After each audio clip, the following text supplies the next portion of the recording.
श्री स्वामी समर्थ मैत्रिणींनो, तुमचं माझ्या ज्योत्स्नास कुकिंग या यूट्यूब चॅनल खूप खूप स्वागत आहे. कशा आहात तुम्ही सर्वजणी? कसाल तुमचं नक्की सांगा बरं का. आजची आपली रेसिपी आहे छान अशा गोड शेवया आणि छान आपण मस्त अशा तुपात भाजून केलेल्या भरपूर सुकामेवा घालून केलेल्या आहे. ती रेसिपी आपण या व्हिडिओमधनं बघणार आहोत. तर चला सुरू करूया. त्याच्यासाठी आपण काय घेतले, छान शेवया घेतलेल्या आहेत. या मला घरून आलेल्या आहेत, नागपूरवरून आईने पाठवले आहे. त्याच्यानंतर आपण ड्रायफ्रूट्स घेतलेले आहेत आणि छान मस्त आपण त्याच्यासाठी दूध लागणार आहे, असं साहित्य आपल्याला हे लागणार आहे आणि भरपूर तूप लागणार आहे. आणि बघा अशा पद्धतीने. आणि हो, मी नवीन कढई घेतलेली आहे. सो म्हटलं चला या कढईमध्ये नवीन आहे तर आपण गोडाचा पदार्थ करूया. सोबतच आता अधिक महिनासुद्धा सुरू झालेला आहे आणि आजचा दिवस म्हणजे गुरुपुष्यामृत आहे. सर म्हटलं चला आपण ही रेसिपी नक्कीच दाखवूया. तर काही नाही, छान आपण कढई घेतलं, त्याच्यावर आपण कढई छान मस्त झालेली आहे, मस्त घेतलेली आहे, छान झाली. डीमार्टमधून घेतलेली होती आणि मला हवीच होती तर मग ही घेतली. हनीकोमवाली आहे आणि छान आहे मस्त.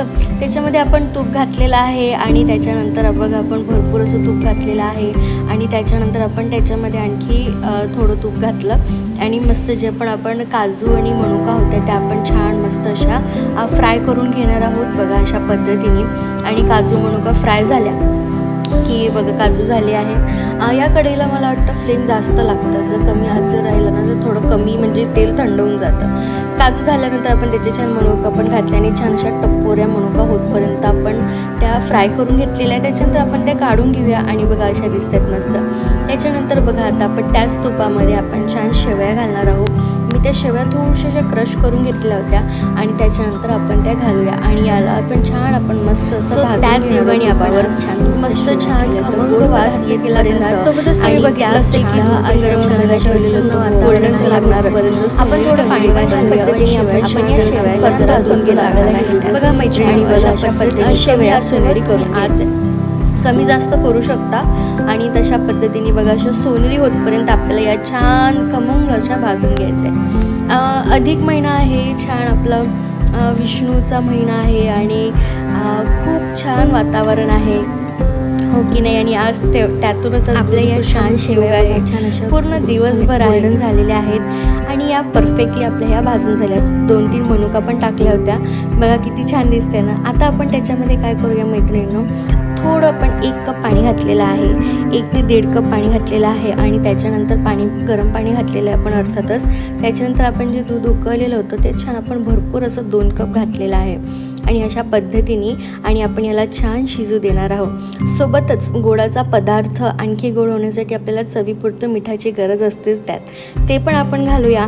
आणि साखर मैत्रिणी तुम्ही तुमच्या हिशोबाने घाला, म्हणजे कसं की जास्त गोड कोणी आपापल्या पद्धतीने घालणं, बरं शुगर वगैरे असते सर्वांना.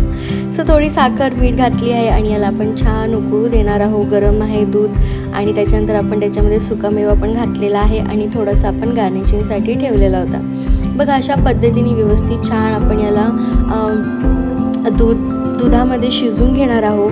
तुम्हाला वाटत असेल तुम्ही हाय फ्लेमवर पण करू शकता. आणि बघा अशा पद्धतीने शेवया किती छान व्यवस्थित आणि भाजल्यामुळे त्याची चव तर आणखीच वाढणार आहे. आणि सोबतच त्याच्यात आपण 2 ते 3 मिनटं वाफवून घेऊया आणि बघा आपल्या शेवया दुधातल्या गोड पदार्थ हा रेडी आहे. बघा अशा पद्धतीने या नवीन कढईचं उद्घाटन पण झालं आणि छान आपली रेसिपी पण झालेली आहे. बघा अशा पद्धतीने शेवया आपल्या रेडी आहे. चला तुम्हाला प्लेटिंग करून दाखवते. मैत्रिणींनो, माझ्या भागामध्ये शेवयामध्ये दुधात बनलेलं अशा पद्धतीने आपण छान मस्त हा गोडाचा पदार्थ केलेला आहे. छान शेवया आपण वाटीमध्ये वाढून घेऊया.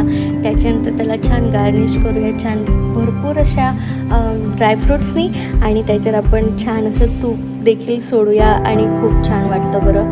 तूप आणि गोडाचा पदार्थ it's really heaven heaven heaven. बघा अशा पद्धतीने आपण त्याच्यावर तूप पण घातलेलं आहे आणि नंतर जेव्हा आपण खायला बसतो ना तेव्हा त्याच्यासोबत आपल्याला दूध लागतंच आणि ती मजा खूप छान येते. बघा लहानपणीची रेसिपी आजीच्या हातच्या शेवया खायची आणि आता पुन्हा ती छान वाटते आहे. चला तुम्हाला दूध टाकून दाखवते आणि या व्हिडिओचा आणि मग टेस्ट करूया. बघा अशा पद्धतीने दूध घातलेलं आहे आणि शेवयाचा रंग किती सुंदर दिसतं आहे, हो की नाही मैत्रिणींनो. तुम्ही पण ही रेसिपी करून बघा. व्हिडिओ आवडला तर नक्की लाईक करा, कमेंट करा आणि सबस्क्राईब करा. आणि चला आता या व्हिडिओचा इथेच करते. श्री स्वामी समर्थ. आणि तुम्हाला अधिक महिन्याच्या पुरुषोत्तम मासाच्या आणि आजच्या गुरुपुष्यामृताच्या खूप